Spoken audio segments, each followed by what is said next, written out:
ఓం సదాశివసమారంభాం వ్యాసశంకరమధ్యమాం అస్మదాచార్యపర్యంతాం వందే గురుపరంపరాం.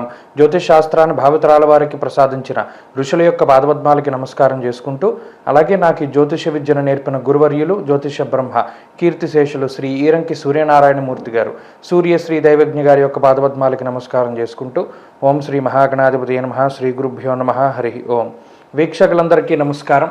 June నెల 9వ తారీఖు లగాయితూ June 15వ తారీఖు శనివారం వరకు ఉండేటువంటి గ్రహగతుల ఆధారంగా ద్వాదశ రాశుల వారికి ఈ వారం ఏ విధమైనటువంటి శుభాశుభ ఫలితాలు కలగబోతూ ఉన్నాయో ఈ కార్యక్రమం ద్వారా తెలుసుకుందాం. అందులో భాగంగా ఈ వారం ఉండేటువంటి గ్రహగతులను గమనిద్దాం. ఈ వారంలో మేషరాశి యందు కుజుని యొక్క సంచారము, వృషభ రాశి యందు రవి బుధ గురుగ్రహాల సంచారము, మిథున రాశి యందు శుక్రగ్రహం యొక్క సంచారము, అలాగే లాభస్థానం మేషమునకు కుంభరాశి యందు శనేశ్వరుడు, మీనం యందు రాహుగ్రహం యొక్క సంచారం కొనసాగుతూ ఉండగా, కేతువు కన్యరాశి యందు ఉండగా, చంద్రుడు కర్కాటక సింహ కన్యారాశుల్లో సంచరిస్తున్నారు. ఇటువంటి పరిస్థితుల్లో ద్వాదశ రాశుల వారికి ఏ విధమైనటువంటి ఫలితాలు కలగబోతున్నా తెలుసుకుందాం. అందులో భాగంగా మీనరాశి వారికి ఈ వారం సాధారణమైనటువంటి గ్రహస్థితి గోచరిస్తూ ఉన్నది.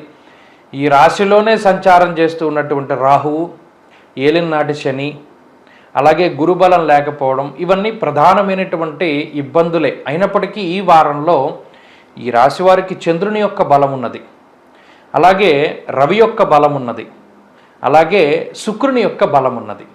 ఈ మూడు గ్రహాలు కూడా ఈ రాశి వారికి అనుకూలిస్తూ ఉండడం వల్ల గత వారాలతో పోల్చుకుంటే కొద్దిపాటి మానసిక ప్రశాంతత, కొద్దిపాటి అనుకూలత, ఆలోచించుకోవడానికి తగినటువంటి సమయం దొరికేటువంటి పరిస్థితులు మీనరాశి వారికి ఉన్నాయి.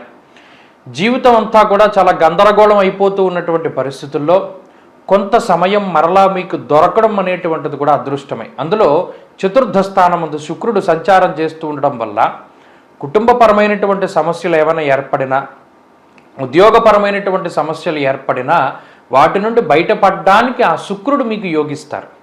అలాగే తృతీయ స్థానం ముందు రవిగ్రహం కూడా ఆరోగ్యం నిత్య సంతోష అన్నది శాస్త్రం.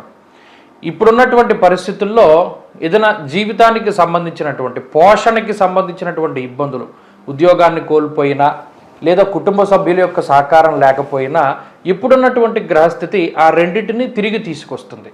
కాబట్టి ఇది జీవితంలో కొంత ముందుకు పోవడానికి అవకాశాన్ని కల్పిస్తుంది. ఇక ఆరోగ్యం మిశ్రమంగా ఉన్నది, వ్యాపార పరిస్థితులు మిశ్రమంగా ఉన్నాయి. విద్యార్థులకి ఈ గ్రహస్థితి ప్రత్యేకించి కొంత వ్యతిరేకంగా పనిచేస్తూ ఉన్నది. ముఖ్యంగా ఏకాగ్రత లోపము, అలాగే అతి విశ్వాసము వల్ల దెబ్బతినడానికి అవకాశం ఉంటుంది. స్త్రీలకు ప్రత్యేకించి ఈ గ్రహస్థితి మానసికమైనటువంటి ఇబ్బందులకి కారణమవుతుంది. ఆరోగ్యం పట్ల శ్రద్ధ అవసరం. మీనరాశి వారు ఈ వారంలో మరింత అనుకూలమైనటువంటి ఫలితాలని సాధించడానికై సుబ్రహ్మణ్యేశ్వర స్వామి వారి యొక్క ఆరాధన చేస్తూ ఉండడం చెప్పదగినటువంటి సూచన. ఈ వారంలో కలిసొచ్చేటువంటి రోజు ఆదివారంగా చెప్పవచ్చును. అదృష్ట సంఖ్య 1, అదృష్ట వర్ణము ఎరుపు. స్వస్తి.